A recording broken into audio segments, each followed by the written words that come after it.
very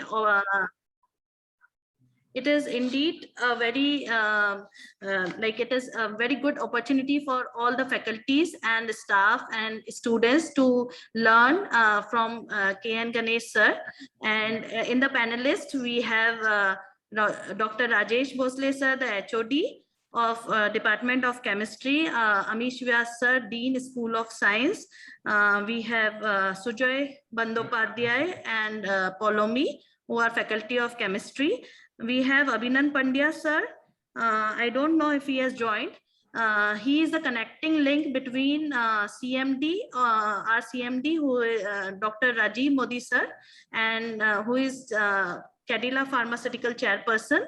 And Indrashil University is an education initiative of Cadila Pharmaceuticals. So I would request Yadav sir to just share his reflections about K N Ganesh sir before I invite Rajesh Bosle sir for an formal introduction of Indrashil University. So sir, please. Welcome to all of you, including our friend Ganesh. I know Ganesh, we know, I don't know, in 1981, do you remember? You came to my house, we had a tea. At that time, yes. you were married. At NCL, yes. NCL Pune. Yeah. So you are not even married, okay? It's long back. So I have a privilege of knowing you before your wife knew you, okay? Although you were married, you were staying in a single room, I know, in NCL. I know that, okay. Okay. Yeah. That was a history. So we have been meeting after that, and then he joined CCMB. I joined. Since we said 1981, this is our 50th year of our acquaintance, right? 2021. Right. 50 years, exactly. 50 years. We have been knowing each other. Yes. Half a century we know each other. And Yadav looks much more younger than what he was at that time. Don't say like, actually, only you have lost hair on the. Otherwise, you put a cap, you look younger than me, okay? And you are younger than me, sorry. You are already younger than me. Why I should say. Okay. So, we know, and then we have been following each other's work. He moved to CCMB, I was in IISER. Sorry, NCL Pune. I moved to IISER and we were working the same building. CCMB was there in IISER building. But we overlapped for some time, but again he left and joined NCL Pune. So he more or less he replaced me. Nobody can replace you. Nobody can replace you. कुछ भी नहीं समझ में आता है इसमें speaker. Anyway, so that's our meeting in conferences this here and there, and many times we are there together. Because it is follows all. Bhatnagar, I was senior, to Bhatnagar what I will get, then he will get like that. Fellow, this, like that. We keep on meeting in those kind of meeting, academic meeting, Chemical Research Society meeting, NOST meeting, like that. So we have been quite, and I would say that we have a good friendship, and we, in a way, we are aware of each people's area work. And when I requested him to give a webinar, as usual, he didn't say no. Immediately he agreed. Only date, he said that he will give in this month. So he agreed to give on 8th, then became 7th. So that's how he is here. And actually, all of us will enjoy the lecture. Dr. Ganesh, you can see the plenty of people sitting in our. I can see. You can see. So then we made it like that, and more people. So there are almost close to 150 people sitting there and watching your lecture. So with this, I will request to proceed, Nidhi, further. Then I am here only. One thing, video and audio I switch off. Okay. So better signal will be there. Yes. So I invite Rajesh Bosle sir to tell sir briefly about the Indrashil University. Rajesh sir? He's muted. Yeah. Thank you, Nidhi ma'am, for giving me this opportunity. Good morning, Good afternoon, everyone, and welcome to Industry University webinar series. I will not take much more time because we are waiting for interesting lecture. So I will take just 5 minutes. Our source of inspiration is Shri Indravardhan A. Modi, founder chairman of our IU family, Cadila Pharmaceutical Ltd. Industry University was established as a philanthropic initiative of its founder, Chancellor Dr. Rajiv I. Modi, in the living memories of his parents, Shri Indravardhan Modi and Srimati Sheilaben Modi, who laid the foundation stone of Cadila Pharmaceuticals Ltd. In 1951. To honor their legacy of care and compassion, the university governing body and Dr. Rajiv Modi determined to holistically transform and develop the university into hallmark of global academic excellence. This picture illustrates you the success milestone of our family. Just a minute.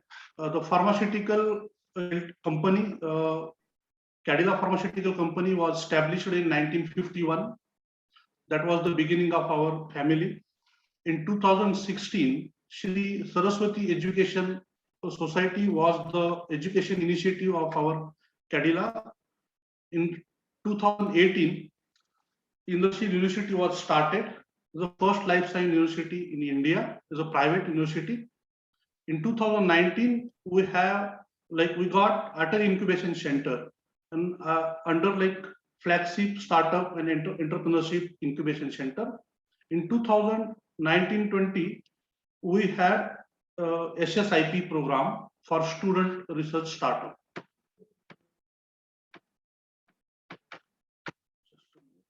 Yeah. Our university is mentoring and leading us, Dr. J.S. Yadav, Prof, Industry University mentor as well as a research director, Industry University. He served as a former research director, IISER Hyderabad. He has well-known Shanti Swarup Bhatnagar Fellowship Award. Also, he is a recipient of J.C. Bose National Fellowship. His potential is huge. Around 150 students who did PhD under his supervision. It's like a university. And he published till date around 1,400 publications, 150 patents, and 20,000 citations. He is India's one of leading or highest grade synthetic organic scientist. This is for student. Why the student should choose our industry university? We have 3-degree development plan for student. We have academic excellence. Our faculty members selected in such a way, they done their PhD and postdoc from national and international higher grade institutes. We give exposure to the student during their academic year, industrial exposure as a dissertation work, or we have internship program also for them, and as well as placement. So 360 development plan we have for them. We also have a global education standard, and we made some collaborations, or we can call MOU, with international universities. We provide two branches here. We call School of Engineering SOE and School of Science SOS. Under School of Engineering, we give BTech Computer Science and Engineering, BTech Mechanical Engineering, and BTech Chemical and Biochemical Engineering. And we also provide them facility PhD. So who are interested, they can do the PhD in the SOE stream. In the SOS, we have BSc Honors Chemistry program, BSc Honors in Bioscience, MSc Chemistry, MSc Animal Biology, MSc Microbiology, and related areas we have PhD facilities. We have international collaborations with Sacred Heart University, USA, Tuskegee University, USA, Newcastle University, Australia. So where our student has opportunity to complete their partial degree from these universities. As for the instrument, we have the highest, topmost sophisticated instrument. We recently bought 400 megahertz NMR spectroscopy, which provides platform for students, research scholars to do their international level research. We have collaboration with industries MOU where our student can get placement, for example, like Cadila, or our student can do their dissertation in National Chemical Laboratory Pune, even in IISER. So we also provide startup facilities. If the student has some new ideas or they wanted to start, we have a Atal Incubation Center as well as a student startup innovation policy. Under there, they get some startup seed money where they can start their ideas, and the next level they can launch their product under the Atal Incubation Center flagship. So incubator centers provides access to world-class R&D labs, provide dedicated office and lab space, provides like fundings around 50 lakh for kick-up start supports, provision of also we have 2 crore seed fund support, hand holding by renewable mentors, industry, government, so free networking and other like facilities. So with this, I would like to thank you. You can reach with us our university website, and also you can like contact with us our this contact number. So I don't want to take more time because we are eagerly waiting for interesting lecture of Ganesh sir. Sir, over to you, madam. Thank you so much, sir, for a nice introduction about Indrashil University. And we are also very eager. And I want to invite Dr. Polomi Sen Gupta to give a brief introduction about this honorary speaker to the audiences, and then we will switch to the webinar. Follow me. Yes, thank you, Nidhi madam. Good afternoon, everyone. I feel immensely fortunate to introduce a legendary figure of Indian science, Professor K N Ganesh. He is the founding director of 2 IISERs, IISER Pune and IISER Tirupati. Currently, he is associated as a director with the latter one. Born in 1953, Professor K N Ganesh obtained his BSc and MSc degrees in chemistry from Bangalore University and did his PhD in chemistry at Delhi University. He was awarded a Commonwealth Fellowship to pursue higher studies at the University of Cambridge, UK, that resulted in another PhD degree in 1980. Hence, he is one of those rare personalities who holds 2 PhD degrees. He joined CCMB Hyderabad in 1981, where he established India's first microsynthesis DNA facility, initiating a vigorous research program to discover new motifs of DNA-protein interaction. In 1987, he relocated to NCL Pune, where he became the head of Organic Chemistry Division in 1994. He was chosen as the first director of the newly founded Indian Institute of Science, Education and Research at Pune in 2006. Dr. Ganesh has made excellent research contributions to the chemistry and biology of nucleic acids, focusing on the therapeutics and diagnostics application of DNA analogs, structural biology of collagen peptides, and the emerging area of DNA nanotechnology. He is internationally recognized for his original and creative contributions to the design of peptide nucleic acids analogs for effective cell permeation. He has more than 160 publications in reputed international journals, 2 international patents, and guided 45 students for their doctoral degrees. Professor Ganesh is a fellow of all 3 science academies in India and also a fellow of the World Academy of Sciences, FTWAS. He served as the president of the Division of Organic and Biomolecular Chemistry of IUPAC. He received innumerable professional awards, the most important one being the Santi Swarup Bhatnagar Award of Chemical Sciences from CSIR and FTWAS Prize for Chemical Sciences, Sastra Siena Rao Award from Sastra University, and H.K. Firodia Vigyan Bhushan Award. He has served as a member of the various policy making and project advisory committees of the DST and DBT, Government of India, and past chairman of Indian Committee of Lady Tata Memorial Trust. He is currently a member of Nanoscience Advisory Group of DST Nanoscience Mission, Chairman, DBT Task Force on Nanobiotechnology, Chairman, Finance Committee of Indian Alliance of Wellcome Trust DBT, Chairman, Research Advisory of Council of Institute of Nanoscience and Technology, Chandigarh, Chairman, Research Advisory Council, Indian Association of Cultivation of Science, Kolkata, and a member of Governing Council of Association of Indian Universities. He has served as member of the editorial advisory boards of various journals, Chemistry and Asian Journal, Journal of Organic Chemistry, ACS, Milestone Journal of Organic Chemistry, and Oligonucleotides. He is the founding editor of ACS Omega, the first open access journal from the American Chemical Society, and is currently leading its editorial team. In recognition of his scientific contributions, Professor Ganesh was conferred a degree of Doctorate of Science by Vidyasagar University, West Bengal in January 2017. Foremost, at the first and founding director of IISER Pune, Professor Ganesh provided great leadership in institution building to establish IISERs as brand science education and research institutes, now attaining international recognition. He was also the mentor director of 6th IISER at Tirupati since February 2015 and assumed charge of its full-time director in November 2017. He now has the rare and unique distinction of being the first and founder director of 2 IISERs, Pune and Tirupati. With no further ado, I, on behalf of Industrial University, would like to invite you, sir, to the dais with your lecture, What is Science and Why We Do Science?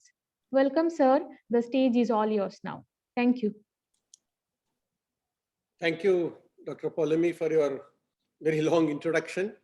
And let me thank Dr. Yadav for inviting me to give this talk, and also for Dr. Nidhi Gaur and Dr. Rajesh Bhosle for their interaction. I'm really very happy to see that a young university like Industrial University already has taken up so many steps for, towards the students, not only giving them education, but also giving them strength in terms of startups, entrepreneurship, etc.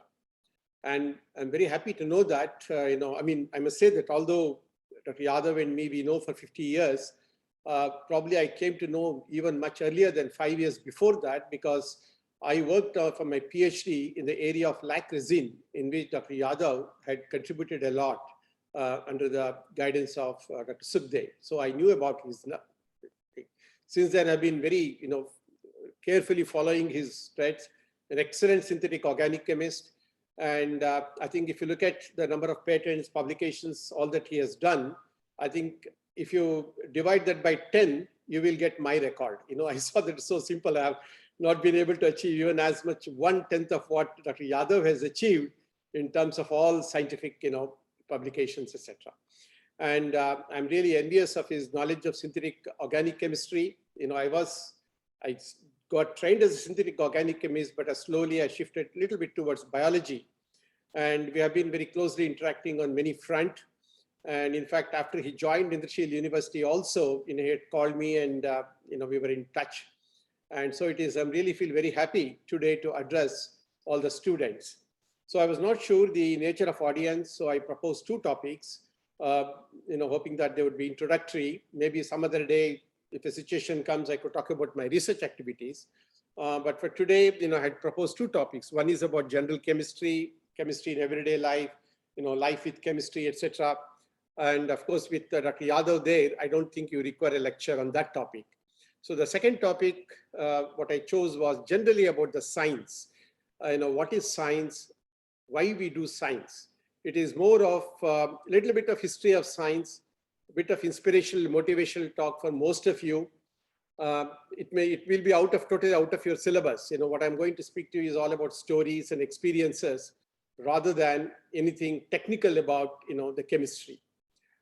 So I'm going to talk to you about this topic. Let me share my presentation thing. I hope I'll be able to share my screen. Yeah, you can see my screen now? Yes, sir. Okay. Yes, sir. Okay. So let me start this topic. So This is a kind of a topic which I have made it for several of our undergraduate and PhD students here to motivate them. So it is about what is science. We all have an image of science. So what is science and why we have to do science, or why we do science? An alternative type could have been characteristics of a good scientist. You see the picture, you have three people here wearing coats. They're all scientists, but you don't see happiness in them. But when will they become happy? As you see on the right-hand side, that excitement, when you achieve something, worthwhile, you become very happy. So it is all about how to go from state 1 to state 2. My lecture is mostly about this kind of, philosophy and what it takes. It will be too elementary for some of you, but I hope it gives you a different perspective of, the science itself.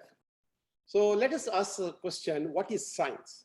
When you ask a student what is science, what is the image of science? You ask a high school student, what does he, when he thinks of the word science, what are the images? Is it really a fat textbook as it's shown here? Or is it about lab coats and microscopes that gives an image of science? Or an astronomer, looking through a telescope, that is another image of science? Or a naturalist, collecting data about ecology, etc. in a forest, that is also science?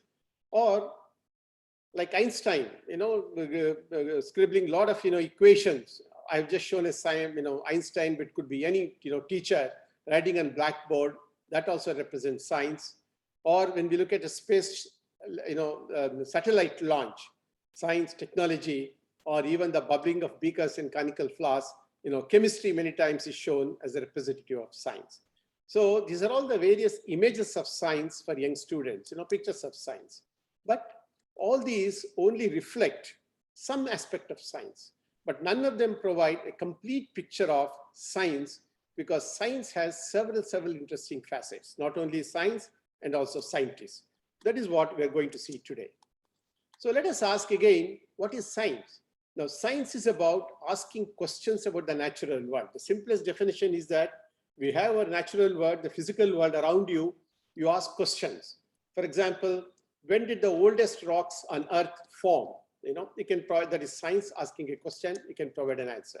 Or what causes the red spots on Jupiter? Or for example, how do fungi get energy from the nutrients they absorb? It's a scientific question. Or how does the smog move through the atmosphere? Atmospheric chemistry, etc. So this is all about the physical world, natural world, and you ask questions, you try to understand. That is what is about science.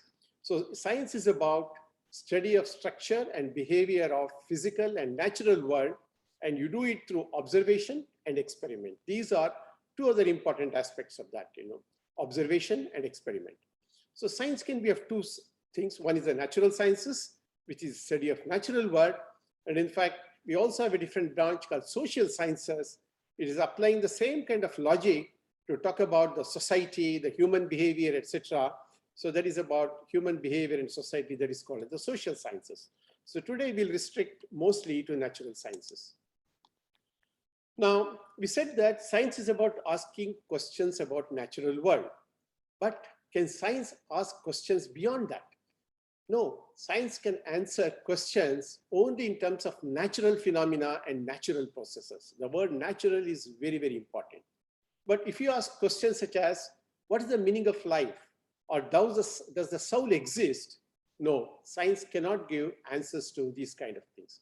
So there are several questions which are off limits in science, because these questions, meaning of life, soul exists, they're outside the natural world. They do not exist as such around you. They're outside the natural world, and hence they're outside the realm of science. So you must clearly know the limitations of science in that sense. What science cannot study is, it cannot say anything about supernatural forces. So it is wrong to compare. Can science explain supernatural forces, ghosts, etc.? For example, if you ask a question, does afterlife exist? No, science cannot answer that. It is not a part of science, since afterlife operates outside the rules that governs the natural world. So we must restrict ourselves to phenomena around you, the natural processes. So it is wrong to compare or even argue or get into an argument about whether if science is so good, can it answer all these things? So that is the I would not call limitations, but that is not in the scope of science. Now then, how do we study science? It is done by what is called as the scientific method. In order to do science, the first thing is to ask a question. You ask a question about the natural phenomena. Like I gave you 3-4 questions before, you ask a question. You can ask questions like how, what, when, who, which, where, why. You look at a natural phenomena and ask all these kinds of questions. Science can somewhere come closer to answering those questions. Then how do you do that? Asking the question after that, you must go and do background research.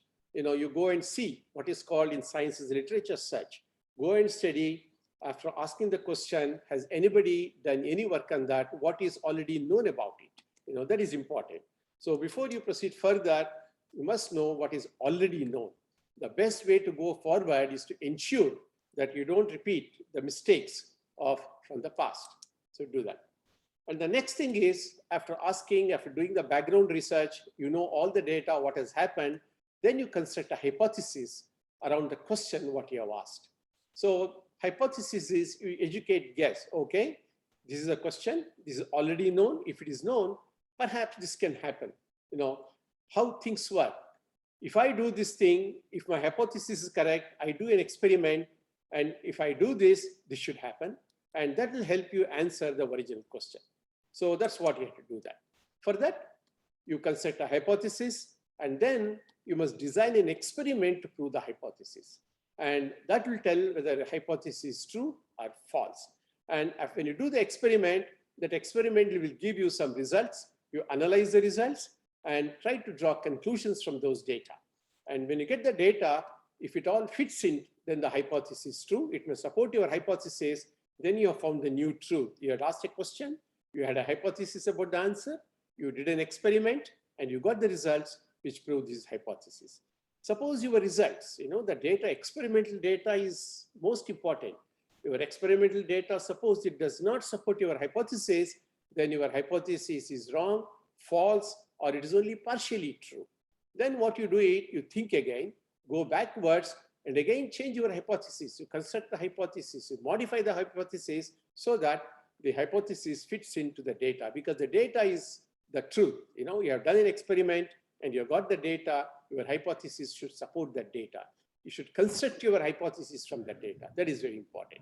So once you do this thing, then you publish all your results, you report results. So this is called as the scientific method. Asking a question and doing literature search. This is what we do in all of our research. And make a hypothesis, a new idea you propose, and then to test that, you design an experiment, and then do the experiment, analyze the results, and see whether your results support your hypothesis. And if it supports hypothesis, that is true, you report the results, publish. If it does not, then you go back, change your hypothesis, and then come back so that you can explain the results. This is called as the scientific method, which is used in all the things. Whether you study social science or natural science, this is generally the methodology, what is one used in the scientific method. Now let us look at that. After having known this scientific method, let us look at what does it take to become a scientist. Just knowing the method is enough, and we know there are great scientists. What does it take to do research and succeed? We know, for example, Einstein, a great scientist. We know Watson and Crick, and I'm only giving just 2 examples. Einstein's relativity, or another example is information theory, on which all our modern computational things they reside. That was done by Shannon, a very transformative theory. DNA structure elucidation by Watson and Crick, or converting that DNA structure into the genetic engineering process. These are all great things which happened in science, technology, and it has really influenced the society. You ask the question, how did these people do these things? How did they, were they got just to visualize it, or they did something else? So I'm just giving you from my own experience. After my PhD at Delhi University, and then I went to Cambridge. Initially for 3 years, I was in the chemistry department, came back. After joining CCMB Hyderabad, then I was very much interested in DNA synthesis. I was a chemist. I wanted to see whether DNA can be synthesized. All of you know about Corona synthesis, but Corona synthesis of RNA and DNA was so complex, it's not very easy to repeat them. So again, went back to Cambridge, this time into what is called the Medical Research Council, a different, not the chemistry department. I stayed for 3 months to learn my DNA synthesis technology, working with one Dr. Michael Gate. That is a great place, Medical Research Council, that has produced, I don't know how many Nobel laureates. Even today, the Nobel laureates keep on coming from that place. And the place was so unique. Although I have gone there as a young student, there was only one restaurant, on the top. You all had to go for lunch there. You go there for lunch. This is one place. Everybody comes there. There are so many Nobel laureates. There's always a chance that you sit next to a Nobel laureate. So I happened to meet quite a few people, like Max Perutz, which is shown on the right-hand side, who elucidated the structure of hemoglobin. He was a crystallographer. I'm giving you just, Caesar Milstein, who did this, what is called the monoclonal antibodies. Aaron Klug, again, another structural biologist. Sidney Brenner, whom we show here. Brenner did all the genetic code, and later on, he got into developmental biology. And Fred Sanger, I'm sure all of you realize Sanger is one person who got Nobel Prize twice, one for sequencing of peptides and one for sequencing of nucleic acids. He has not produced any PhD student. He used to work with 2 technicians and he got 2 Nobel Prizes. It's an amazing thing. So you bump into these people sitting there, or in a seminar, etc. I always was very enamored by these people. I mean, we all have a fascination if somebody is a Nobel laureate, talking to them. I'm sure even in India, we have that thing. So I was very fascinated. Sitting with them, observing them, talking to them, I always wondered, they're also human beings like me. They also have, the food interests, etc., etc. Physically, they are same. Biologically, we are also same. How come they were somehow different in thinking? What made them think about science, scientific problems entirely in a different thing? Why we cannot think like that? It always fascinated me. Talking to them, when you talk to them one-to-one, they talk in the same way as, we all think and talk. But there was something else, the way in which they think about problems, ideas, they were totally different. I was very, very fascinated by talking to them in Cambridge. So I always was fascinated, how to become, big scientists. So one of the things I learned was you must read about biographies of scientists and achievers. I have met some of these scientists, but in order to realize that, you read the biographies. Some of them have written autobiographies. Some other people have written about books about them. When you read these biographies, they are just like us. They also joined a college, they did work. They, some of them were not such bright, even top ranking in their things. But once they came to do science, they all did wonderfully well. What is that made some few people so different?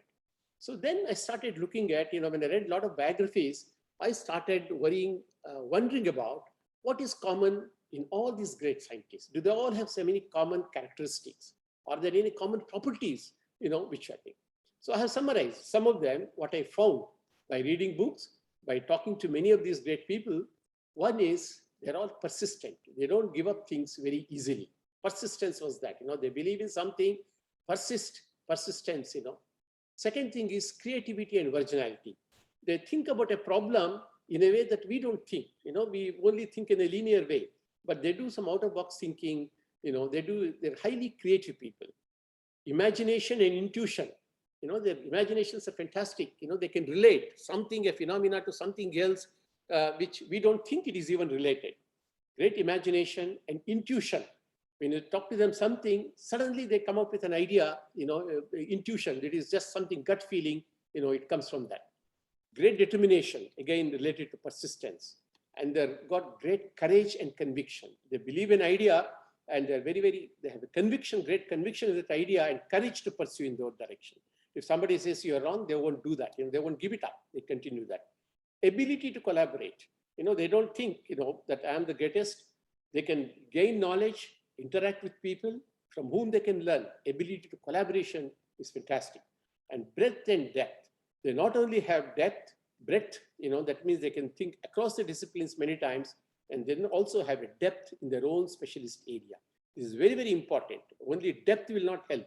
There's a statement saying that those who know chemistry does not even know nothing but chemistry, don't even know chemistry. Chemistry is good, but unless you know something about physics, something about biology, etc., your chemistry cannot expand. And then many of them very, very humility and honesty. They're very, very humble people. They don't put out the air that they're a Nobel laureate or anything. And they're very honest. If they don't know something, they say, sorry, I don't know. You know, they don't think that I'm a Nobel laureate. I must know everything. It's not like that. You know, these are all the human qualities, which I'm sure, very common, nothing special. Many of us may have one or two or even three of them. But many of these Nobel laureates, you know, they had this kind of thing. That's what my own observation was that. You know, there are several biographies. I strongly encourage, you know, the young students particularly to pick up a, you know, biographies of a, you know, I mean, it's all up to your interest, whether you're interested in physicists, chemists, etc. I have written, you know, one of these, for example, you know, The Gene Machine, written by Venki Ramakrishnan, amazing, you know, thing, how I think, or even The Race to Double Helix by Watson and Crick, they have done that. And so there are so many of them when you read them that actually this is a fantastic thing. The Double Helix by James Watson, fantastic book. The Man Who Knew Infinity about Ramanujan, it has come out as a film also, or about Einstein. So pick up and make it a habit to start reading biographies of. You know, you learn a great deal how they were, you know, ordinary human beings like us, what sort of turned them into a thing, how the ideas originated, etc. So then you will start realizing, you know, what comes to them naturally. So let me go through an example of each of these things, you know, persistence and luck. So, you know, you recognize this photograph of Louis Pasteur, and there is a famous statement what he said that, let me tell you the secret that has led to my goal. My only strength lies in my tenacity and persistence. You know, I mean, he will go on persisting in a problem, you know, till he finds a solution to that. He will not easily give it up. And he also said that, this is a very famous statement, you know, about luck. He said that chance favors, you know, luck favors those, you know, chance favors the lucky minds. Luck is necessary. You know, it is very, very important. We were talking about Nobel Prizes. You know, there's several people work in an area, but they give Nobel Prize to only one or two of them sometimes. They go, they do their own research. But I think among those people who work in that area, probably these are lucky people. Luck is necessary, but greater the number of experiments you carried out, the harder you work, greater is the probability of being lucky. You know, being idle, sitting in, you know, lazing around, you won't get, luck will not smile on you. Luck will come when you also hard work, you do lots and lots of experiments, somewhere the luck smiles on you. In science, as in lottery, luck favors he who wages the most. So you also have to earn luck in a way. It comes only through hard work. You know, it just doesn't come. But you cannot wait for luck, you know, trying to discover something new. You should not do that.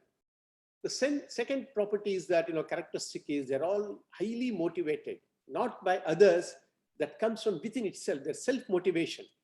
They tell, you know, first of all, they say that I want to do first-class work, you know, something significant. I will not wait for luck to smile.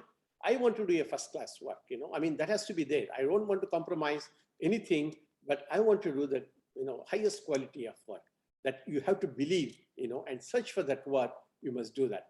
That all comes from your self-motivation, or sometimes what is called as a fire in the belly. Second thing is they also fix their goals. When young, they had independent thoughts and courage to pursue them. You know, I already talked about conviction and courage.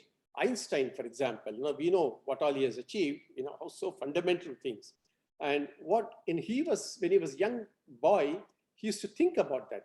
What would light wave look like, you know, if I went faster than the velocity of light? If I travel faster than light, how will the light look for me? Is a question which he asked. Everybody knew that light travels very fast. So he asked a question, if I travel faster than light, you know, such a very, you know, it's not a great question in that sense, but, you know, but he asked a question. Many people had not asked for that.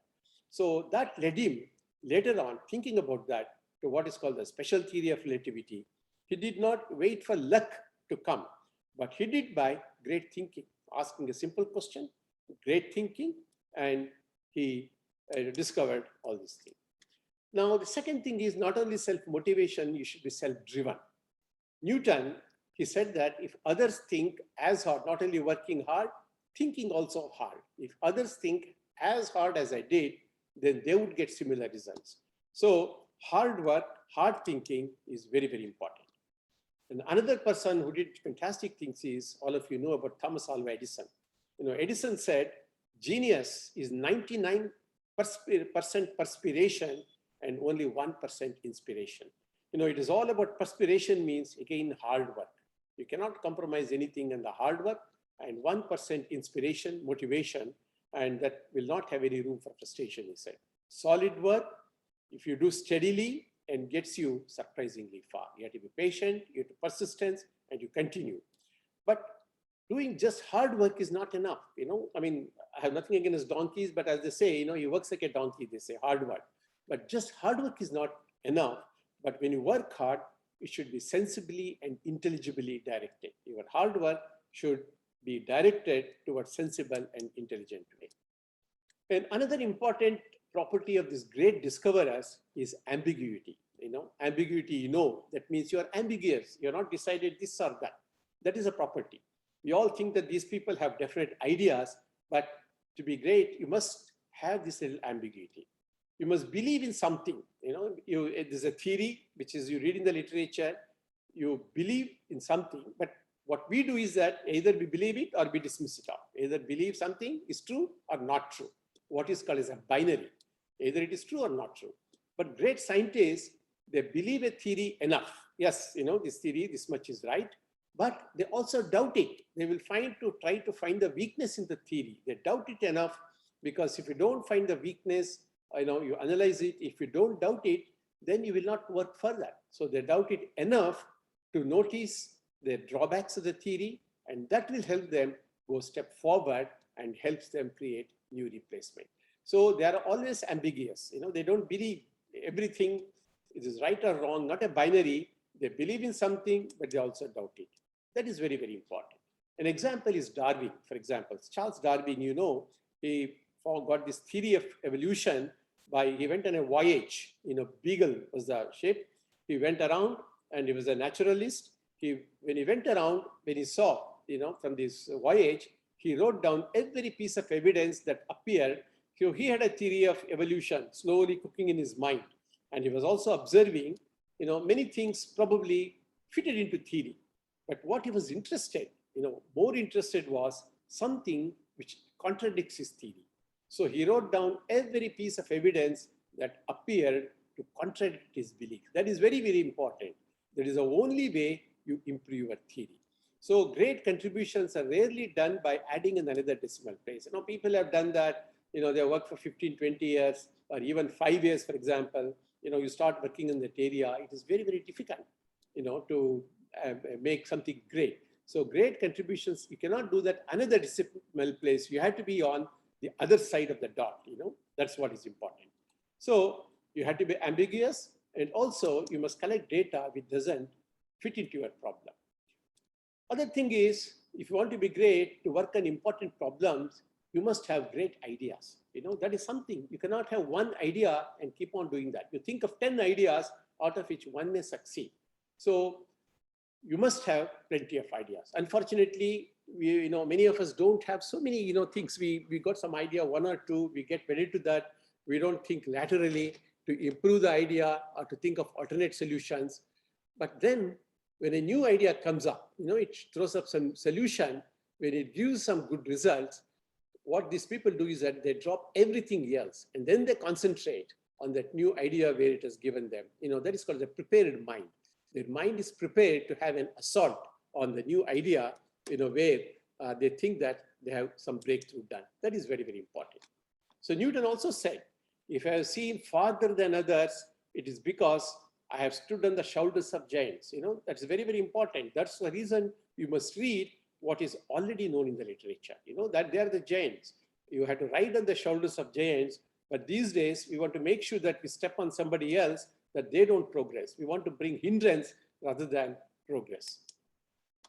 Let us see, you know, Newton is an excellent personality. What all he has done? He is known for, you know, it is difficult to say, I mean, even summarize what all he could do. One man, I don't think he had any students or anybody in his thing. What all he did, Newtonian mechanics, universal gravitation. He was the one who invented calculus, infinitesimal calculus, optics, binomial series, and philosophy naturalist. You know, he wrote the book, Principia Mathematica. You know, so many things he did alone. You know, it's amazing in one person's life. In each one of them are now so specialist. They have given rise to all the other areas. How we could do that? He's the greatest and the most influential scientist who have ever lived, perhaps. All this he did in 16th century. Philosophy, naturalist, principia, mathematicians, the foundations for most of this classical mechanics, whether it is a gravitational thing, cosmology, or when it comes down to even chemistry, how particles move about, all of them are in the classical mechanics. And he described universal gravitation and the 3 laws of motion, motions of objects on Earth, celestial bodies, they're all governed by the Newton's laws. And he also made the first practical reflecting telescope. He developed a theory of color based on prism, decomposing white light into many colors. It's amazing. Who can match this person, Newton? Formulated empirical law of cooling, studied the speed of sound. Each one of them, is worth so many, probably, I don't know how many Nobel Prizes he would have got if he were alive today. Excellent thing. He was a human being. How could he do all these things? So he was a very creative person. Creativity involves breaking out of established patterns and to look at things in a different way. Many times we we do something, we are not confident. We say that, oh, literature, this also supports us, this also supports us, this also. We're very happy when somebody supports you. That should not be the one. You should say that what is the one which doesn't support you and work on that to make sure that your theory is right. So creativity is largely about rearranging what we know in order to find out what we do not know. That is very, very important. Creativity, you have to read a lot. You must have a lot of knowledge, and then you start connecting the dots, then you'll become a very creative person. That is very, very important. Now, creativity doesn't come, see, these days, we are thinking about a problem, and then we switch over to another problem, but the original problem still stays in your mind at a subconscious level. It's not only about science, it will happen in our day-to-day life. An incident which has happened at home, when you come to office, maybe there will still be subconsciously, it will be there. So there is a subconscious mind. It's a state of mind where one is not totally aware of its activities, but background applications, as most of our mobiles and computers, they're doing background applications, they'll be running. Although you're using Windows, there'll be so many other applications will be running in the back. In the same way, mind also, so many things will be happening. And if you're deeply immersed and thinking on a problem day after day, the subconscious has nothing to do with work on your problem. Background, it will be happening. And suddenly, when you're not looking for it, ideas simply pop up. You're not even looking. Someday, suddenly an idea, it comes. So Albert St. George, a Nobel laureate in physiology and medicine, he said, making a discovery is see what everyone has seen, but think in a way others have not thought about it. That's most important. You think in a way all of the people have seen it, but you see what everybody else has seen, but you think in a way which others have not thought about that. That leads to making a discovery. These sentences by these scientists are so meaningful, for us to adopt.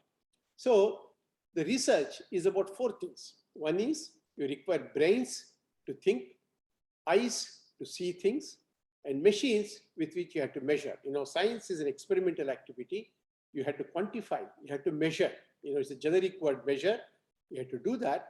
And of course, to do all these things, you also require money. And when you see, you only see what you know to look for. Sometimes, we say that he's blinded, they say. That means you only want to look for these things. We forget what is surrounding it. We only see one thing, we forget, we ignore what are the other things around that observation. So that is not right. Scientific training will give you much better eyes. You must develop the breadth. Although you must see what is important, you must also see the related things, because sometimes they feed ideas into your mind. And then another process in which science is, it happens is through what is called as serendipity. I talked about creativity, thinking of a problem, etc. Many times science progresses because of serendipity. Now, serendipity means it is to look for a thing which you're not looking for, to find something when you're not looking for it. For example, Newton, the apple, there's the one apple fell on his head, we say, and that led him to think something else. Probably if apple falls on our head, we would take a knife, cut it and eat it, but he thought about a different question. Why did it fall down? And that led him to something different. So there is a serendipity. Maybe if apple had not done, there's a story, I don't know how much it is true, maybe he would not have thought about those things. The second thing about finding scientific progress is about consider a practical problem. You find a new treatment. This is another goal we can fix up. Today, we want to say, for example, I want to find a new drug for COVID or find a new treatment for diabetes. That puts a problem and you start thinking over, be creative about that. We require a triggering thing to do science.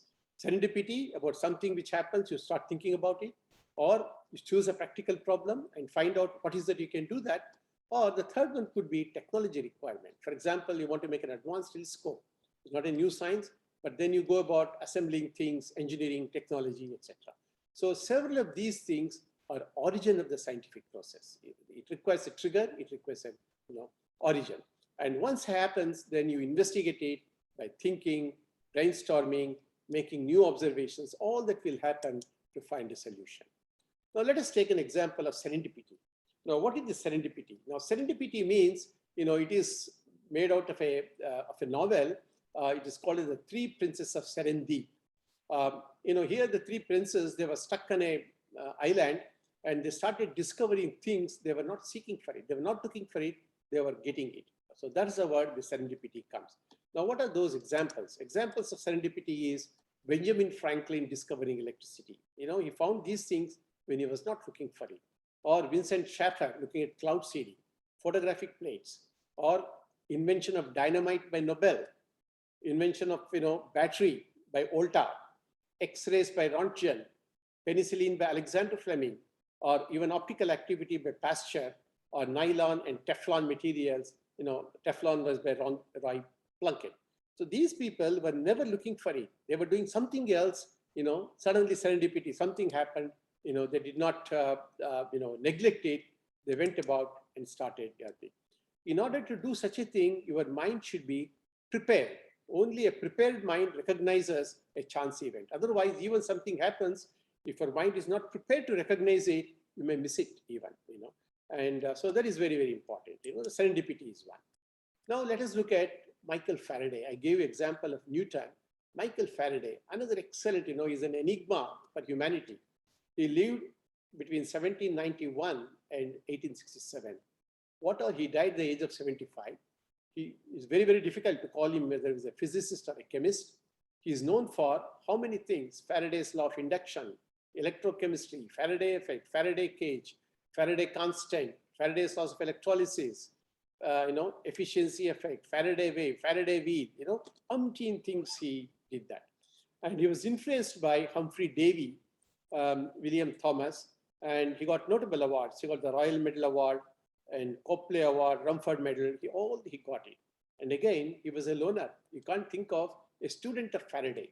You can't name a student of Newton. They were all individualists. They did that. Today, he could have got about 6 or 8 Nobel Prizes perhaps for all the discoveries and inventions that he did. Now look at him as a human being. At 14, when he was a boy, he was a bookbinder. And he did not have, he did not receive any formal education. He got into bookbinding. And for about 7 years, whenever a book comes for binding, he used to read the book and to just understand what is the range of subject. Amazing thing, how many bookbinders today do that? So he used to read the book while binding and he got himself educated. In 1812, he attended some lectures given by Humphrey Davy. He was, in a way, he was guru. Humphrey Davy at Royal Institution gave lectures. And so what he did was he made careful notes of all those lectures. And he went and met Davy. He bound that book, lecture notes, and he went and gave it to Davy. Look, I have attended all your lectures. I've made it in a bound. He was a bookbinder, and he gave it to him in 1813 to the Royal Institution. And Humphrey Davy was impressed with him. He took him as his assistant, to work with him in the laboratory. In 1821, he published work on electromagnetic rotation. He succeeded Humphrey Davy in his lab in electromagnetic rotation, the principle behind the electric motor. In 1826, he found the Royal Institution's Friday evening discourses. He did so many things. He wanted to share all his, enthusiasm, what he had discovered with public. So in the Royal Institution, on every Friday evening, he used to go and address people. He used to give a lecture about what he has done in the last week. Friday evening discourses, and then he started Christmas lectures, which are even today, during Christmas, Royal Institution, now even organizes his Christmas lectures. He discovered electromagnetic induction, which is principle behind the electric transformer. So amazing things Faraday did that. These are all some pictures of him. On the right-hand side below, you see a Christmas lecture. We used to invite all the scientists to demonstrate, how many of us we do this thing now these days, is to demonstrate his excitement in the Christmas lecture. Magnetism can affect, he discovered affect light in dielectric material. He's the founder of electrochemistry, which is good. It was his laboratory, see, working alone. Amazing people, working alone. Today we say that good students are not joining us, we're not getting funds, but how did these people did all that? The next person is Edison, example. Edison has invented many, many items, including transmitter, several things. He had the gift of serendipity. He would see something unusual and suddenly convert into a product. And this is how he achieved his first discovery of phonograph. He discovered, and in USA, he's still considered as the greatest inventor of all times, 1847 to 1931. And he was the one who gave, Faraday had already discovered electricity. He made it, important, providing light and power to the masses. How to convert that electricity, which can be useful for society. How to go from coal to kilowatts. That is what, Edison did that. He did that, he tested 3,000 filaments before he came with this tungsten filament, which can produce this, light, which has a practical light bulb. Discovery of an incandescent bulb, he did that. In 1882, the first model of a complete central power station. He was the first one to build a power station. Today, we all get electricity from power stations. He did that. He converted what Faraday did in the laboratory, electricity into a society product. And actually, he has invented 1,093 things. How many? We invent one, take a patent and make a big issue of that. But he invented 1,093 things, and he said, but of course, failure, he said, I have not failed. I have found 10,000 ways that don't work. Even in fact, no experiment is a failure because we learn from failures. So we should not say that, the word in science, there is no word like a failure. You don't fail. You only find ways that don't work. That is very, very important. That's what, Edison said. Now, another serendipity discovery was by Alexander Fleming. Halfway through the experiment in 1945, he got Nobel Prize. What he did was he had all these plated, plates he was using, and he went on a vacation and he left a dirty Petri dish in the lab sink. When he came back, he found that the bacteria had grown all over the plate, except in an area where some mold had formed. Then he went investigated and he found that those bacteria can actually produce, penicillin, and other bacteria don't grow in presence of penicillin, and that's how he discovered antibiotics. Now, another great serendipity thing is from X-ray images. For example, the German physicist Röntgen, he's the one who discovered X-rays. How did he do that? He was actually doing an experiment where he's evacuating, he was passing a discharge, arc discharge through a tube, which he was totally, he was doing it. And this is called the cathode ray experiment also later on. In fact, when I joined my BSc, is the first experiment our teacher showed us. I still remember that, very, very excitement thing. Keep on, create a vacuum, and what happens when you put discharge to the vacuum? What he did was, in order to protect the radiation, he covered the whole thing with black paper, completely black, so the light does not pass. But then what happened was, at some point, he suddenly found that somewhere along the room, an object showed illumination. He was very, had covered everything in the black, but why this is showing some light? He surrounded the tube with black cardboard and turned the machine, and a chemical and a few feet away, it showed some luminescence, it started to glow. And that made him wonder, what is it thing? Then he found that it produces some kind of radiation, which can be transmitted even through black body or a black cardboard. It did not prevent the light from escaping, and that light fell on a distant object and it grew, and that he called as X. X means unknown. He called it as an X-ray. And after that, in fact, he even found that, this is the hand of his wife wearing a ring here. It could see that. Röntgen called as unknown, and he went on to capture the first X-ray images. So this was a serendipity. He was looking for something here, but he discovered something else. A really serendipity thing. And today we know the importance of X-rays, capture. In the recent words, Teflon, all of you know about Teflon, which is coated on the, on all the, on these frying pans, etc. How was it discovered?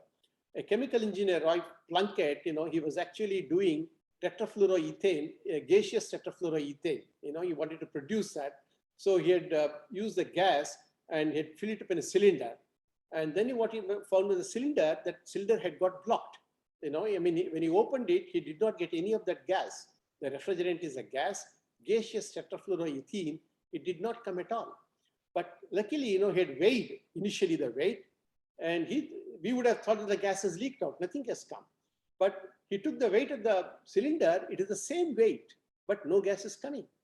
So we would have simply dismissed off, the gas has leaked something. But what he did was, he cut the cylinder open, like here you can see that, and he started seeing what is there inside. He found a thick polymeric mass, which this gas had polymerized, and that you call as Teflon. So in a serendipity thing, when he found that he could not get gas for something else, he found the Teflon, he investigated further to find out how to make Teflon on a large scale, and this led to a multi-million-dollar industry. So these are all the serendipitous, discoveries. Now, you can go on and on that, these are all very accidental discoveries. There are so many examples which I cannot, that itself could be a lecture. Now, what about Einstein? Did he do any serendipity, etc.? Einstein was daydreaming, as I said, in younger days, he used to think that what happens when you travel faster than light? And he was working in a patent office. He was not a, like today. In fact, if even C.V. Raman was working in an accountant general office. For them, science was a hobby. They were doing off time. They were not their main profession even. They were doing because they loved doing it. And Einstein was sitting in his patent office in Zurich, and he was just thinking about, light, etc., etc. And suddenly he got this idea of relativity. Suddenly it dawned on him. Great thing. We all know about Archimedes, discovered buoyancy in his bath. And so many people discovered things when they were not looking for it. Not only in science, even in arts. Look at Beethoven. I'm sure all of you heard about Beethoven, who is a great Western music composer. He became blind. He became deaf actually. He could not hear. But when he was a deaf, he composed some of his best music. Amazing, a deaf person composing music. I don't know whether any other parallel examples. They're really superhuman beings in that sense. And William Henry Perkin, this comes close to chemistry. At that time, quinine was known as an anti-malarial. So people wanted to synthesize quinine from different materials. So William Henry Perkin, he was only about 18 or 19 years. He worked out and he took this allyl toluidine and he wanted to make quinine out of that. And what he did was, he did some reaction, but he did not get quinine, but he got a rust-colored, big sludge, tar kind of sludge, he got it. He could not get the real quinine. Then he also tried starting preparation from aniline. Again, he did some reactions, but now this time he got a black tar, black sludge. In one case, he got a rust-colored one, he got a black sludge. And then he wanted to wash it off because of solubility thing, and he simply poured alcohol into that. What he got was a beautiful purple, dye. He got it. So he got a black thing, and just alcohol you add, and you get a beautiful purple one, and that became the origin of the dyes, synthetic dyes, coloring fabric. And in fact, later on, he did so much of work on this, dyes. He constructed industry. All of you know about Perkin dyes, and again, this was to synthesize an anti-malarial quinine. He invented how to make a beautiful, purple dye, all these beautiful colors. Then he analyzed the compound, and this is the compound he got, not quinine. He had got this kind of a compound. Then he kept on changing, the substitutions at R1, R2, etc.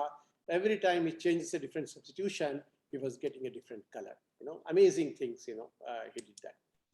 Now, indigo. Again, indigo, all of you, wear jeans. I'm sure 50% of you who are sitting in the audience or listening will be having a jeans pant. And who did that?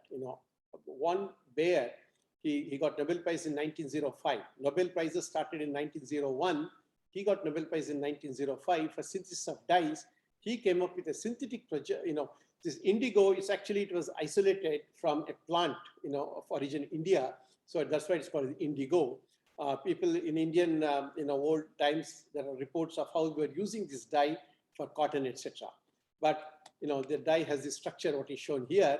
It was made from isatin in 1878. In 1880, it was made from nitrobenzaldehyde. Now, initially, they wanted this phthalic acid to make this thing, for the indigo dye. What Von Baer was doing was that he was taking naphthalene, he put sulfuric acid, etc. And he was not simply getting phthalic acid. But then while stirring, he was stirring with a thermometer. When he stirred with the thermometer broke and the mercury came in and suddenly he got phthalic acid. So breaking of a thermometer, he found that mercury can catalyze this oxidation in presence of sulfur dioxide and sulfuric acid. And then of course, this phthalic acid was used for preparation of indigo. Again, this was a chance accident, which happened. Okay. Now Velcro, Velcro again, this was designed by a chemical engineer. This man was going for a walk with his dog, and every time the dog rubs body against a plant, it used to get deposited some plant material. And being an engineer, he was fascinated by that, why it is happening. Then he looked at the body of that dog, what kind of hair structure. He looked at what is there in the plant, and then he found that this is happening because the structures are complementary. The dog had this kind of hook kind of thing, and the other one has got a loop. So they're just entangling together through hydrophobic interactions he found. And then he made two different kinds of nylons. So one in a velvet form, the other is a hook form. And that's what went to Velcro, the sticking thing. Now, all of us know, all of our whether watch or mobile covers or shoe things, all of us, we now use Velcro. That again came because of, these are all the observations, and you can convert it provided you have the presence of mind. Then we ask about, should we do basic science or applied science? There's another question which we ask. Now you look at Faraday, Faraday, the electromagnetism, and later on you found that Edison converted really into a societal application. So Michael Faraday, when he did electricity, experiment in the lab, he went and told the British Prime Minister at that time, Robert P. He said, "Sir, I have discovered electricity." And the Prime Minister asked him, "What is the practical value of this new device? You have done this thing. What is the new value of this thing?" Michael Faraday said, "I know not. I don't know anything practical value, but what I'm sure is that one day your government will tax it." He said that. And of course, Thomas Edison converted, into power, etc. And the first industry to be built on an invention, is based on a scientific principle made in a laboratory rather than a workshop, was this electromagnetic, transformer. Similarly, Madame Curie, Marie Curie, all of you know, she got a physics Nobel Prize in 1903 and a chemistry Nobel Prize in 1911. 8 years later on, discovery of radioactivity, etc. Again, she did not know, about the radioactivity. And, initially she did. Again, she got, this thing when she was not looking for it. And she said that no one knew what it would prove in hospital. We must not forget that when radium was discovered, nobody knew what it would prove useful in hospitals. The work was one of pure science. And this is a proof that scientific work must not always be considered from the point of view of the direct usefulness of it. It must be done for itself, for the beauty of science. And there is always a chance that it may become useful for the benefit of society. That's what she said. And basic science, we know mathematicians, you recognize this face, Ramanujan, and he worked with G.H. Hardy. In fact, Hardy is the one who brought Ramanujan to Cambridge and, trained him. So what Hardy said was that he clearly said, mathematics, no discovery of mind is likely to make least difference to amenity of the world. He said that none of my work will lead to any human progress. I've helped to train other mathematicians of the same kind. I'm producing more such mathematical people, and their work will be as useless as my own. Anyway, I have added something to knowledge and helped others. This is what he said about mathematics. But look at Ramanujan's work. Today, all our coding, decoding, encryption of data, everything, 1940, after that, we are all using that. So it took several years, for it to become societally useful. So no science goes, useless. Actually, it is up to us how to find a utility for the science, what we do. Now, I'll take about another 10 minutes, and I hope people are not getting bored. Now, let me look at some personality traits, obsession. you have to be obsessed with something, that persistence. Unless you're obsessive, then, you will not be able to achieve anything. You must work hard. Creativity, I have already talked about that. And novel insights often come at unexpected times. You are doing something, suddenly you get an idea, such as, walking or even in the shower, you may get an idea. Many great people are also very stubborn. All these people, they're very, if somebody says impossible, you're crazy to try this thing, it will never work. It has been tried before, nobody has succeeded. None of these kind of expressions will discourage these great people. They will continue because they're convinced about that. After accomplishing goals and many predictions, they all forget about that. And also creativity comes under adverse circumstances. If you are in a very safe comfort zone, you get everything for your research. I mean, many times you may not be creative. Many times inadequate funding, you do not have funding. And so you try to do something with the available things available, you may really go about discovering something. Inadequate laboratory resources, that is another thing. For example, you do not have enough money, so you want to substitute something by something else, a cheaper material, you may invent something. Inadequate time, work done in addition to one's regular activities. For example, C.V. Raman did that, Einstein did that. In addition to their activities, they did something else and they discovered great things. Now, to be a scientist, is intelligence important? This is brilliant, is intelligent, we say. Yes, it is good to have intelligence, but is it a must? Great work is something more than mere brains. Many times, many brilliant people have not been able to produce anything. They are very sharp, they can think, but ultimately they did not produce anything. What you also require is, not only you must think of a good problem, you must also know how to proceed to solve it. You may think of a great problem brilliantly, but if you don't know how to solve it, it is no important. So you must have confidence and you must have courage. Yeah, courage is very, very important. Even if people say no, you must go ahead. And that has been a characteristic of great scientists. First of all, you must believe. If you think, oh, this is very difficult, I can't solve, almost it will not happen. A PhD student, when he joins supervisor, supervisor gives him a problem, the student is not confident, oh, I will just do the work because my supervisor is asking, I don't think it will work. If you think like that, even if there is a chance of it getting work, even that will go away. So you must have both confidence and courage. Now, courage is very important. I have highlighted the word age. Is age important? Can you be creative at the old age, or you have to be creative only at the young age? Now, it is a worrying factor for many physicists and mathematicians. As you know, many physics and mathematicians, they discover excellent things, they have fantastic things when they're young, particularly mathematicians. All their things happen when they're very, very young. You have exceptions, Higgs boson particle, he might have done it at a very young age, but it was recognized only when he was very old. Most outstanding people also, they did not live long. It's another sad thing. You talk about Ramanujam, all these people died at the age of 35 or 40. Vivekananda, Christ, many people died very, very young, great people. So even in many of these things, age plays an important factor. Very young age, they achieve so much. Whereas at older age, you still be good in music, literature, you mature with your age in music, literature, arts, fine arts. But the best maturity happens in age is in politics. The more, you have age, the better politician you would become. But for scientists, many of them achieve during their very, very young age. Is working conditions important? Most of us say, I don't have this, I don't have that, etc. People are often most productive when working conditions are very, very bad. You think of Watson and Crick, Nobel laureates, who gave. How did they discover the DNA structure? Was that one was a zoologist, the other was a physicist. There was no different rooms. Both of them were given a same table in a room, and they had to live like that. So they kept on talking. They knew DNA is important. And although they did not have their own space, finally they came out with DNA structure.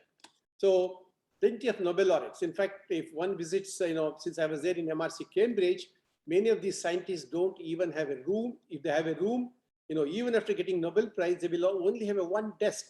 I have gone, when you go and meet them, you can't even enter their room. The room is so small. They just come out in the corridor and talk to you. Here we sit in these big office spaces. Many of our rooms can hold 50 people together. But so These people, they do fantastic things when the conditions are not, in fact, it is known that when you are too comfortable, you're not creative. Ideal working conditions are very, very strange. You will never get ideal working conditions. And so very important. Finally, eccentricity. Eccentricity also, some people call it madness, right? Is it important? We know that several of these brilliant people, they're slightly off, the behavioral traits, etc., or something, they're eccentric. Biographies, when you read them, and musical composers clearly reveal that many of them are eccentric. Use the word eccentric, which is unusual behavior they have. You can notice that. But opposite is not true. All the unusual behavior people, they're not creative. They're not become great. Being eccentric does not imply that one is creative. Not all creative people are also eccentric, but there is an association of eccentricity. Because they are creative, you use the word eccentric. If they're normal human beings, their behavior is called as madness. Some creative people have normal family lives, conventional values, they have done that. Eccentricity can be tolerated, only from geniuses. If you're a genius, some of this off behavior are usually, tolerated. For normal people, they're not taken seriously. Failure, how to cope with failure is very, very important. The student is saying, Professor Smith, my project does not work. And the supervisor says, I see, how many times have you failed? He says, twice. He says, no, that's not enough. Fail more time, and then you may succeed, he says. Now, it is known that failure is a stepstone for success. Now, what are the challenges we have? We can say that all problems are solved before. Is there anything left for you? In 1950, about 70 years ago, there was no internet. There were no AIDS. There was no COVID, no space shuttle for orbiting Earth, no GM food, no World Trade Organization, no European Union, Google, Yahoo, WhatsApp, nothing was there. All these things. So, but what about 2025? Now so many things are available. What are the new things that you can do? So one of the things is that we are getting more and more newer diseases, diseases of affluence, like obesity, cardiovascular diseases, high blood pressure, CNS, or diseases of poverty. We need to understand the basis of disease, molecular basis of this disease, and try to find a cure for these things from all the things. So there are lots and lots of challenges. We also have challenge in terms of energy, environment, and sustainability. You all know how the carbon footprint is increasing. Many of them may require that you may have to address at low. But today, we are all bound by the internet. Earlier we were all using Xeroxing machines. Anything you Xerox it, but don't read it. But today, the first thing you do is download. Whether it is in mobile, etc. You download, you may not read it. It's a very nice cartoon. The mother is telling the kid, no, you were not downloaded. You were naturally born. It has come to that stage. I think downloading. There are 10 challenges for next 50 years. Energy, water, food, environment, poverty, education. Educating millions of people is a big, particularly in India, how to educate 300, 400 millions of kids whom we have in a proper way. Democracy, population, they're all unprecedented challenges for future. They're also different before, and they keep changing. 2050, we'll have 8 to 10 billion people. How are we going to deal with it? So there are things that we know that we don't know. We clearly know that we know these things. Things we know that we know. They are called as known knowns. We know that we know, we understand it. And there are known unknowns. We also know certain things that we don't know. These things we don't know. So there are certain things, red unknowns. But there are several unknown unknowns. There are several things which we don't even know that we don't know. For example, in 1950, did anybody even think of COVID? They did not know about anything about that. Or even, the 3D printing, they did not know. So there are several unknown unknowns. And how do you address them? How do you today find out what is required for in 2050? What is the technology which is required? You have to identify those things. Very, very important. So it's again, I will skip this slide. How to discover things that are currently unimaginable, but will be a part of our day-to-day life in future. They're the things. So science is fueled on ignorance. Ignorance is a bad thing. He's ignorant. He doesn't know things. That's what we say. But for science, ignorance is very, very important. because science is like a forest. You know, if you think all forests, the trees, you compare them to ignorance. And if you want to remove ignorance, you cut off all the trees, right? If you cut off all the trees, the forest doesn't look beautiful. So removal of ignorance does not help.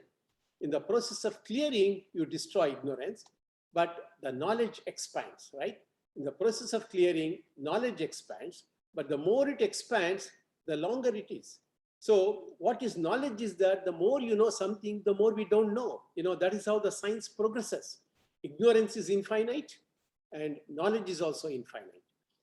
So the more you know, the more we don't know. You understand something, oh, this is not known. In order to understand that, you know. That's the reason science and knowledge will ever, be in the, it'll never get over, In fact, a true scientist, the moment I understand something, I lose interest in that. I've understood things, and I want to have something which I don't understand. So the forest is more interesting than clearing the forest. So that should be the spirit. If you understand something thoroughly, you look for something which you don't understand. You must switch over. In fact, many times when I crack a problem, understand, I may not even feel happy, because I like, challenges. That is the true spirit of science. If you look at the greatest scientists of all, it is my guess, being a chemist, Michael Faraday in 1791 to 1867 in the 19th century, and Linus Pauling in the 20th century. But we are yet to identify who will be their equivalent for the 21st century. I do not know. Maybe you can guess, or you can find out who has played such a big role who will play in the 21st century thing. Now, what are the rules of a scientist? If you want to become a scientist, you have several rules. It's an animation thing. I will not go through that. It takes time. One is you must see failure as a beginning and not an end. Failure you must accept. You should never stop learning. In fact, you must learn, unlearn, and relearn. That is important. Don't assume anything. Assume nothing. You question everything. Important. Teach others what you know. Don't keep knowledge to yourself. The best way is when you tell others, you will understand it much better. That is important. Analyze objectively. Every science is all about objectivism. You have to create, enough evidence. You must objectively. You must practice humility. The more you know, the more humble you become, not arrogant.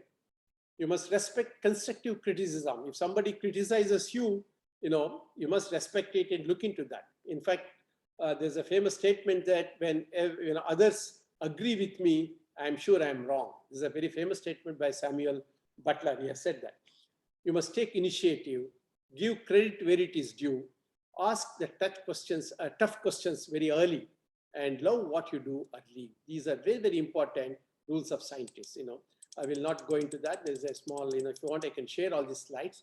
So my final advice is that you must do science also for fun. You should become idea prone. Always think of asking how it can be done better or how not to do that. You have to ask. Set your minds and goals. Be more like a child. Children are so, innocent curiosity. Many times they ask questions. In fact, they ask better questions than most of us. They ask. That innocence should be the origin of our curiosity. You must have courage and a fire in the belly. Unless you want to achieve it, then you will not do that. Rethink your thinking, learn, unlearn, and relearn. If you stop doing these three, then you end up nowhere. Discoveries are made sometimes by not following instructions. I said serendipity. It's not that you have to break the rules, but sometimes you make mistakes and you may end up by doing some discoveries. Failure, not be afraid. It is a stepping stone for success, and you must learn from your mistakes. The seeds of great discoveries are constantly floating around us, but that is in a natural process around you. You start asking questions. You go to nature, ask why some flower has some color, why some fruit is like this, why something biological dynamics, etc. Many of them will lead you to very fundamental problems, solving. In fact, chameleon, why does it change color so often? How does it sense it? Fantastic nanotechnology materials are there. You will come up with that. So that is what, and the mind should be well prepared to think about that. So given all this thing, is the effort to be a scientist worthy? You may give, based on all that thing, oh, it is very tough. I don't want to be a scientist. It's not like that. The struggle to make something out of yourself and something for others, for the society, is very enjoyable and is worthy. Science must finally help the society. Not all science is bad. Only we do not know how to convert most of our science into technology product. That is very, very important. So you should not be, if you do the right thing, you'll certainly end up as a very happy scientist. So with this thing, I thank you very much. Maybe I little bit overshot the time, but I hope I've been able to give you some sense of what it takes to do science, and science is worth doing. Thank you very much. Thank you so much for the very wonderful talk, sir, and we learned a lot from it. And we have Abhinand Pandya, sir. He is the project manager, and like I told, he is connecting Indrashil University with Cadilla. So if he is present, I just wanted a brief interaction with him. Sure. And also we have Amish Vyas, sir, who is the Dean, School of Engineering, to share his reflections about the School of Engineering, which is going on in Indrashil University. Abhinand sir is there? Yeah, in fact, thank you, Ganesh sir, for your really great presentation. It was like a knowledge hub in a small packet which you have given it to all our students, and we are fortunate to have you as a speaker. And I'll say that, sir, your presence at the IU will bless us like anything. If you can spare some time someday, stay for 2-3 days here, go through the environment, help us in establishing lab, giving us some inputs. All our faculties are also blessed to have you over here, and this presentation was a tip of iceberg for all our students to be a greater scientist going forward. In fact, my kids have been studying in 3rd and 8th standard, and I have been trying to give them examples through one of the book from Sean Paris about how science, both biology, chemistry and mathematics, the general example is helping, and they have given the example based on what you have given in a small snippet of slide. I will also like my kids to go through this Facebook presentation which you have recorded live, and thank you all for your help, and the presentation was really great. I'll say that any student in India should go through it. It's not for only science, but it's beyond science which you have to do. It's more of creativity, it's sort of innovation which we have to imbibe in ourselves. At every age it is going to help, from 5th standard or maybe 5-year-old to maybe at the 55. This spirit will help us. Thank you. Thank you. Thank you, sir. Amish Vyas, sir, if you have some reflections. Yeah, thank you, Nidhi, and thank you, Ganesh sir, for a wonderful session, I can say. In fact, what you compared and told, that is very true. In the era where no internet, no COVID, no email, no Facebook, no WhatsApp, and still you can do the best wonders invented at that time only. So I think somewhere we are, habituated of such kind of distraction, and we love this distracted life, that we are always getting distracted by all these medias. And at that time, when you know little about other part, you do better on your part. That's what I feel. And that was the one. We have Yadav sir with us, and Yadav sir is also an example of such kind of inventions, what he did, even in the absence of all these media, all these resources. So it was a very wonderful session, I can say. And at the same time, you told very rightly, that is creativity and eccentricity. So I also believe that, if you, right now what is happening, sir, people are doing little delta in the whatever already searched out, and that is called so research. Exactly what is research, that now you have highlighted in this session, and what is actually people are doing. And the best part of your session is that for any research work, for any experimentation work, there is one outcome. Either you follow this path or you should not follow this path.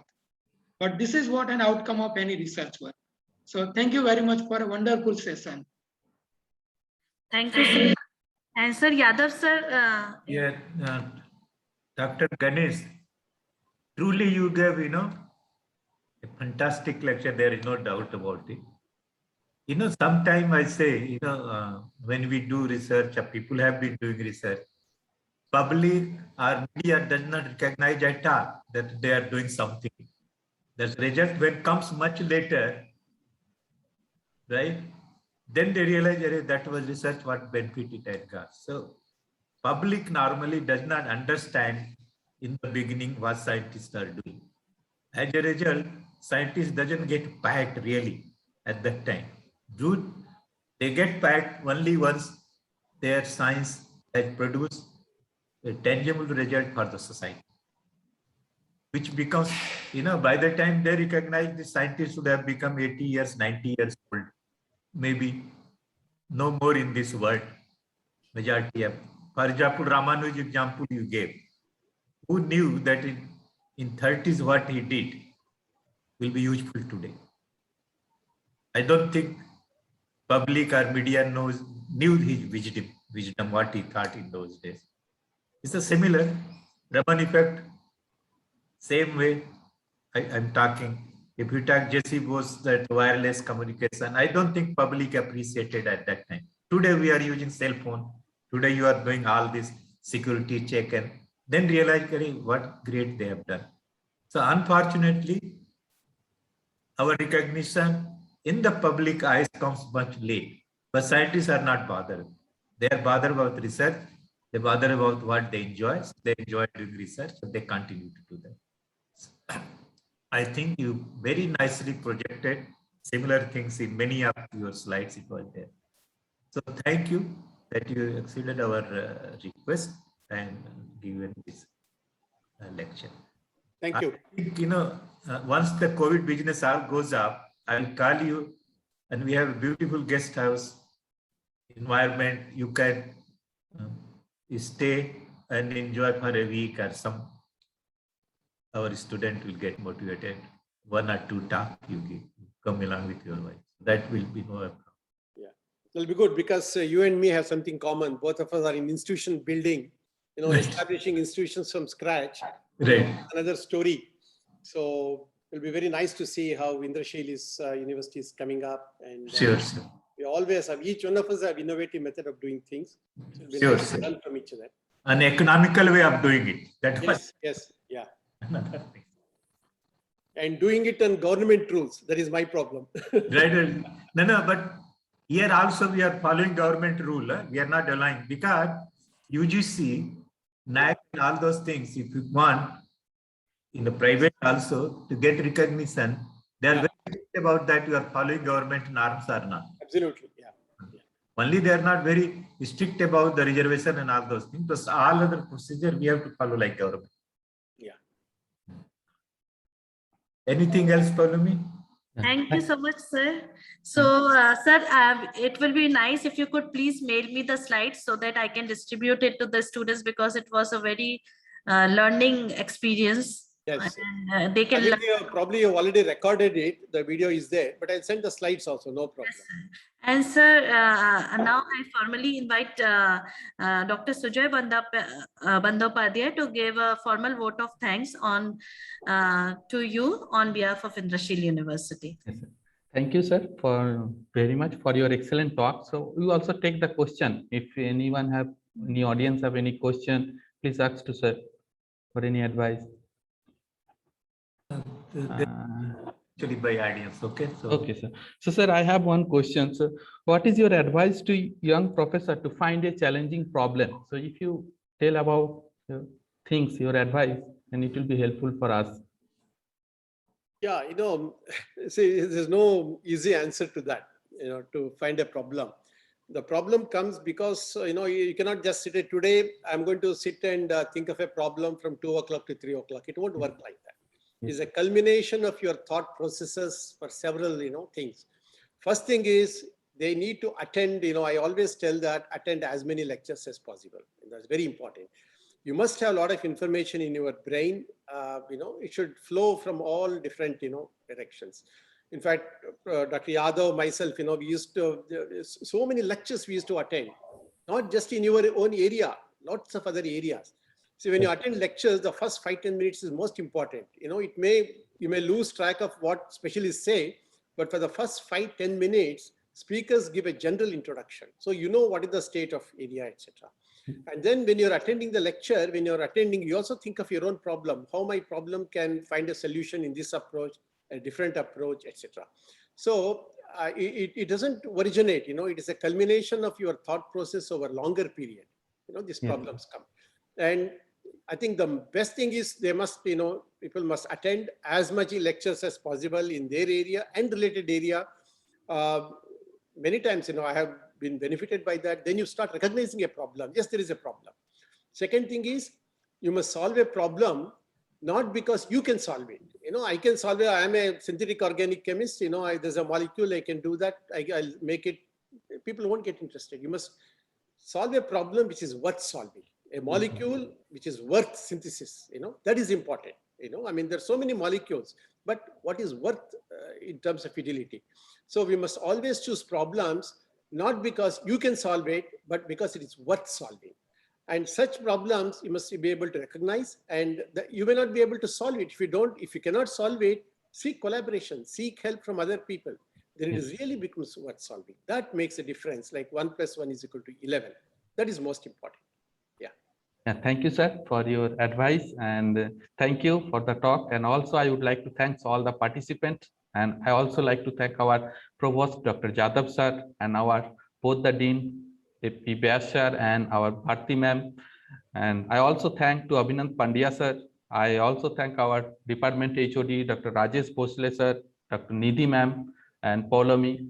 And thank you all the technical teams for your support. Okay. Thank you. Thank you. Thank you. Thank you so much, sir. Thank you, sir. Thank you. Bye-bye. Thanks. So what about your lunch you have taken or not, Ganesh? No, now I will have lunch. Okay, it's already All delayed of you lunch. also have to have lunch, Sorry, it got a bit delayed. Yeah. Right. Your wife may be waiting now. No, I eat in my office. I have my lunch. Oh, okay. Then there is no problem. No problem. Yeah. Nowadays, Okay. I am also doing the same thing. Okay. I also bring lunch here. So Lunch in office and dinner with wife. They are the best things. Yeah, yeah, you are right. We are free to say so because they are not here. Yeah. Yadav, you have met my wife. Now she's not here. She's in Kochi. Along with Good. Because I became a grandfather for second time now, so she has gone to help out. Yours, congratulations. So what is this one, boy or girl? Girl. Very good. Yeah, both are girls, so it's even more double pleasure. Very good. Okay, so thank you. We'll catch up sometimes, Yadav. Yeah. Sure. Okay. Thank you all. Bye-bye. Thank you so much, sir. Thank you. Okay, bye.